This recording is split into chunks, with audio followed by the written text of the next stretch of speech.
retour sur le plateau télé en direct de la CAIC 2017, donc au pavillon Gabriel toujours. On va faire un point sur la relation entre entrepreneurs et investisseurs. Et pour ce faire, on accueille Jérôme Dor, président de Cogépar, la société Cogépar, et Eric Rey, directeur associé du fonds d'investissement Omnes Capital. Bonjour. Bienvenue à vous deux. Alors peut-être commencer par rappeler en quoi consiste l'activité de la société Cogépar. Écoutez, Cogépar, c'est une entreprise qui est spécialisée en matière de transport avec une spécificité, c'est le transport de précision qui opère sur trois métiers. La livraison de pièces de rechange au sens large avec des liaisons interrégionales sur des séquences de deux fois jour. La livraison d'objets encombrants à destination de la maison, et puis la livraison sous température dirigée, à la fois en B2B et en B2C. Donc c'est les courses que vous faites dans les grandes enseignes françaises, que vous retrouvez chez vous, ou pour certaines autres enseignes dont la spécialité est de livrer des restaurations collectives, par exemple.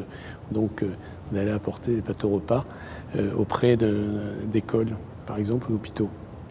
Voilà, donc aujourd'hui, c'est une entreprise qui fait 75 millions d'euros de chiffre d'affaires, qui emploie 1500 collaborateurs, qui a une spécificité, c'est qu'elle fait tout en propre. Il y a très peu de prestations qui sont sous-traitées, qui d'ailleurs fait une des forces de l'entreprise, c'est la maîtrise au travers de ses hommes, ses équipes, de son métier et du service qu'on offre à nos clients nombreux. D'accord. Et donc, vous avez à votre capital un fonds d'investissement.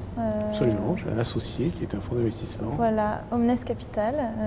Donc Eric Rey, vous représentez Omnes Capital. Tout à fait. Est-ce que vous pouvez nous dire l'un ou l'autre à quel moment du développement de l'entreprise le fonds est entré au capital? Écoutez, Omnes est rentré au capital il y a 12 ans. C'était un moment où j'étais sollicité par certains confrères qui souhaitaient que nous organisions ensemble notre marché, on peut le dire ainsi, en nous rapprochant.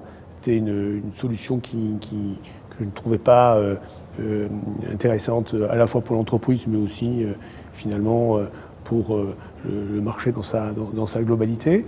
Donc, et une alternative s'est présentée, qui était celle de faire rentrer un investisseur institutionnel au capital. Alors pourquoi? Parce que je trouvais que c'était plus simple, vraisemblablement, de faire ce choix-là que d'aller trouver un associé lambda dont je n'aurais pas eu finalement de garantie précise sur sa qualité.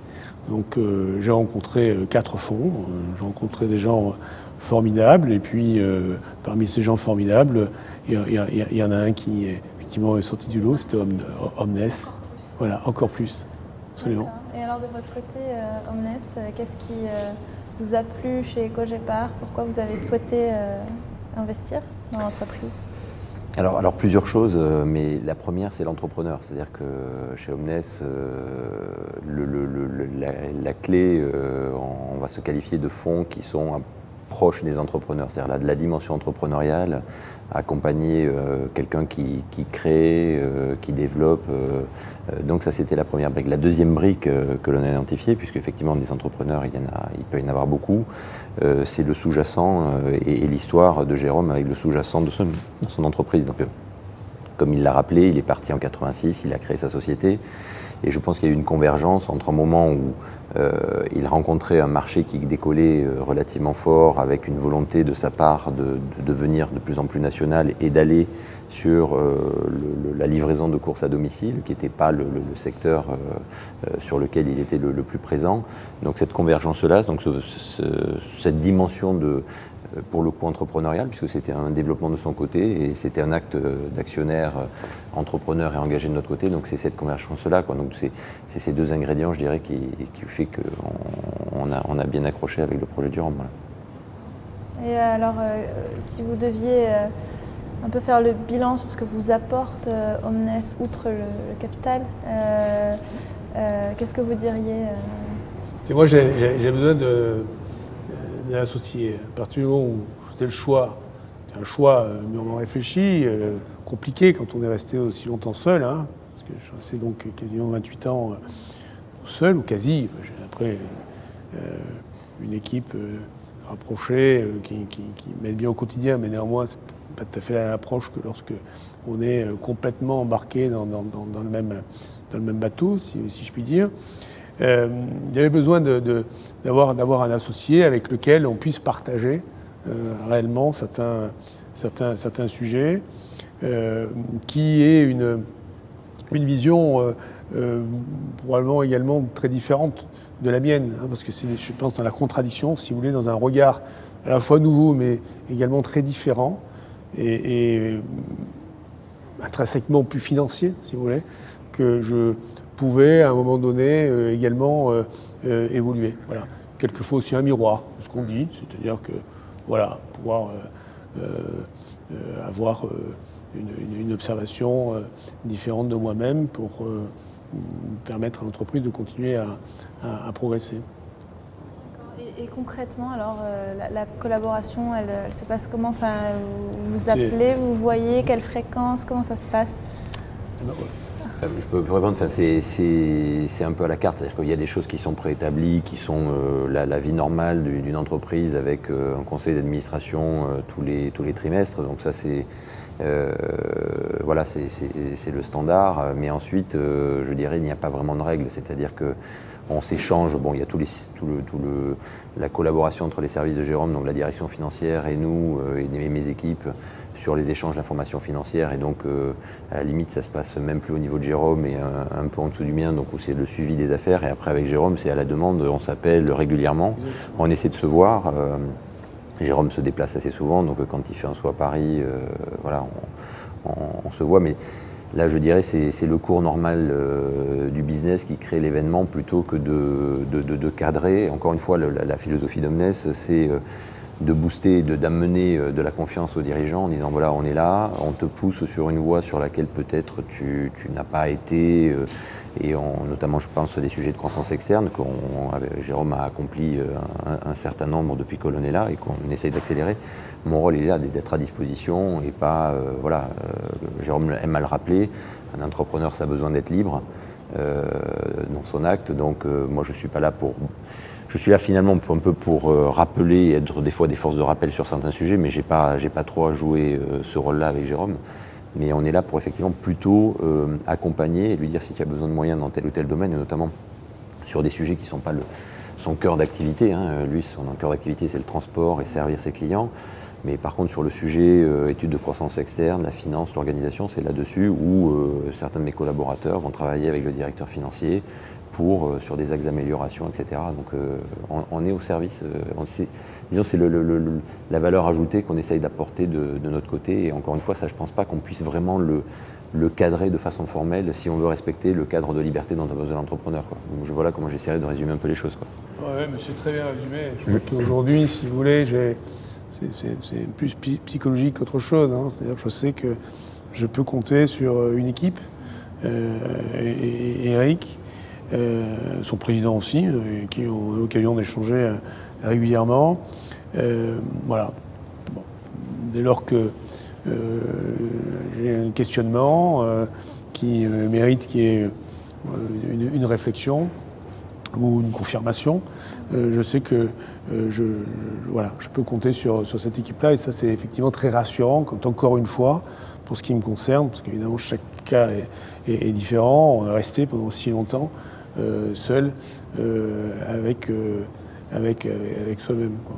Voilà. D'accord, c'est encourageant de voir des beaux exemples de partenariats entrepreneurs-investisseurs. Peut-être avant de rendre l'antenne, un conseil que vous donneriez à l'entrepreneur qui nous regarderait et qui serait hésitant à ouvrir son capital, qui aurait peur. Alors moi j'étais très hésitant, parce qu'on m'a raconté des choses abominables sur les investisseurs en capital, je l'ai dit tout à l'heure. Donc on m'a dit que c'est des gens qui se baladaient avec des petites mallettes dans lesquelles il y avait des tableaux Excel et sur lesquels il y avait deux termes auxquels j'étais pas habitué auparavant, c'était EBIT et EBITDA. Voilà. Et donc finalement, avec des réunions très régulières sur lesquelles on n'avait qu'un seul focus, c'était l'explication de cet EBIT et EBITDA. J'ai rencontré un monde totalement différent, à la fois dans la première approche que j'ai eue avec ces 4 fonds que j'ai rencontrés, mais également depuis 2 ans avec Omnes. Moi, je crois qu'il y a un conseil, c'est que les entrepreneurs s'écoutent, qu'ils fassent le choix d'un fonds d'investissement comme ils feraient le choix d'un associé. L'avantage étant, quand on fait rentrer effectivement un investisseur institutionnel à son capital, c'est que voilà, il y a un certain nombre de démonstrations de sa performance qu'il est possible de pouvoir observer, ce qui n'est pas toujours le cas lorsqu'on va aller chercher une personne physique ou un tiers dont ce n'est pas le métier, si vous voulez, qui voudrait faire cette opération, ce type d'opération. Je crois qu'il faut le voir comme ça. Voilà. Et je pense que c'est un monde qui aujourd'hui évolue dans l'accompagnement, de plus en plus, enfin c'est ce que j'en entends, je le découvre, mais bon, ce qu'on me dit et ce que j'entends, bon, voilà, les choses évoluent bien dans ce sens. Moi, une des réflexions qu'on m'avait faites, c'est n'en attends rien d'autre que l'argent qu'ils vont t'apporter.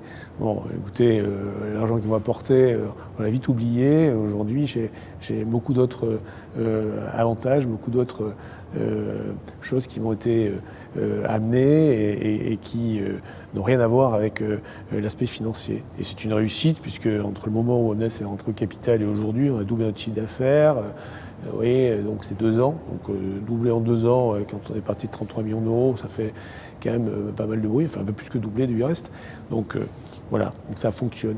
Puis je crois aussi que pour un entrepreneur provincial comme moi, hein, parce que bon, entreprise elle est marseillaise, je suis marseillais, c'était aussi accéder d'une certaine façon à voilà, une dimension un peu plus large et quelque part un peu se décomplexer d'un certain parisianisme, voilà, hein, enfin du moins d'une perception qu'on se fait du parisianisme. Hein, voilà. Très bien. Un dernier mot peut-être, oui, non, pas grand-chose à rajouter. Je rebondis sur ce que disait Jérôme, c'est-à-dire que sur le fait qu'il faut sortir de l'image, enfin en tout cas notre rôle, puisque moi je considère qu'un investisseur doit être aussi un entrepreneur, c'est-à-dire qu'on partage du risque et il faut rentrer dans cette dimension entrepreneuriale, c'est-à-dire que si on reste juste sur l'analyse financière ou le concept financier, on manque l'essentiel même de notre métier. Et donc ma préoccupation et celle de mes équipes, c'est tous les jours de se poser la question de ce qu'on va pouvoir amener à notre participation. Est-ce qu'on peut le mettre en contact avec un contact que l'on a déjà pour ouvrir une piste? Donc c'est quelque chose qui doit nous animer et je pense que si on ne fait pas l'effort, nous investisseurs, d'avoir cette démarche, c'est un petit peu comme un entrepreneur avec son entreprise qui refusait d'évoluer, quoi. C'est ne pas évoluer, c'est péricliter. Voilà. Donc ma conclusion, je dirais, le conseil que je donnerais aux entrepreneurs avant de choisir leur fonds, c'est effectivement de choisir un fonds qui matche avec leur personnalité. Parce que si ça ne matche pas, c'est comme une union qui va quand même durer, même si elle est temporaire et dont le divorce est d'ores et déjà, je dirais, acté au moment de l'union même. Mais néanmoins, il faut chercher cette diversité, il faut trouver quelqu'un qui va amener du challenge et une vision différente, mais il faut aussi trouver quelqu'un qui puisse correspondre à l'attente en disant si on veut partir dans cette direction, ça va être prendre un fonds qui veut aller ou qui a un mode de fonctionnement qui ne correspond pas. Voilà. À minima, il faut que sur l'échange et le rapport humain, on peut ne pas être d'accord avec Jérôme, mais il y a un respect, je pense, qui est des deux côtés et qui permet effectivement de faire avancer et de mûrir certaines décisions. Voilà, mon rôle c'est d'être impatient et patient, c'est-à-dire de le pousser et en même temps de comprendre qu'il a un rythme. Et en même temps, je pense que Jérôme comprend que j'ai envie de le pousser à avancer et que c'est dans un sens d'intérêt commun. Voilà. Et quand c'est fait avec beaucoup de psychologie, si vous voulez, c'est un délice, quoi. Hein. Formidable. Bon, merci à vous pour cette interview. Et puis, avec plaisir. De notre côté, on se retrouve dans quelques instants pour une autre interview.